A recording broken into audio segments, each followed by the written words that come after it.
Trump, Putin, జెలెన్స్కీల త్రైపాక్షిక సమావేశం ఈ నెల 22న ఉండనున్నట్లు తెలుస్తోంది. పుతిన్తో సమావేశం అనంతరం ఈ విషయాన్ని యూరోపియన్ నాయకులతో ట్రంప్ చెప్పినట్లు అమెరికా మీడియా పేర్కొంది. మరోవైపు ఉక్రెయిన్ అధ్యక్షుడు జెలెన్స్కీ సోమవారం ట్రంప్తో భేటీ కానున్నారు.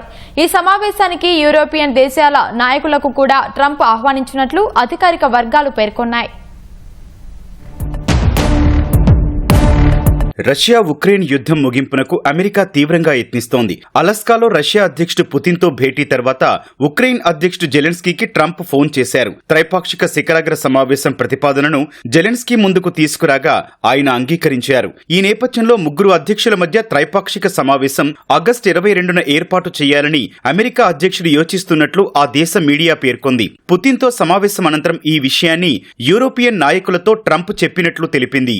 సోమవారం ట్రంప్, జెలెన్స్కీ మధ్య సమావేశం జరిగిన అనంతరం ముగ్గురు నేతల మధ్య త్రైపాక్షిక భేటీ జరిగే అవకాశం ఉందని జర్మన్ ఛాన్సలర్ ఫెడరిక్ మెర్జ్ తెలిపారు. యుద్ధం ముగింపుపై సోమవారం కీలక ప్రకటన వెలువడుతుందని భావిస్తున్నట్టు చెప్పారు. ఉక్రెయిన్తో యుద్ధం గురించి శనివారం అలస్కా వేదికగా ట్రంప్, పుతిన్ భేటీ అయ్యి 2.5 గంటలకు పైగా చర్చించారు. అయినప్పటికీ ఎలాంటి ఒప్పందానికి రాలేదు. అయితే చర్చలు సానుకూలంగా జరిగాయని ఇరువురు నేతలు ప్రకటించారు. సమావేశం గురించి మాట్లాడిన ట్రంప్, ఒప్పందంపై నిర్ణయం జెలెన్స్కీ చేతుల్లోనే ఉందన్నారు. అనంతరం అమెరికా అధ్యక్షుడు తనతో ఫోన్లో మాట్లాడినట్లు ఉక్రెయిన్ అధినేత తెలిపారు. త్రైపాక్షిక సమావేశంపై ట్రంప్ చేసిన ప్రతిపాదనకు తాను మద్దతిస్తున్నట్లు వెల్లడించారు. కీలక అంశాలపై చర్చించుకునేందుకు అది మంచి వేదిక అవుతుందన్నారు. పరిస్థితులను చక్కదిద్దే బలం అమెరికాకుందని ఈ సందర్భంగా వ్యాఖ్యానించారు.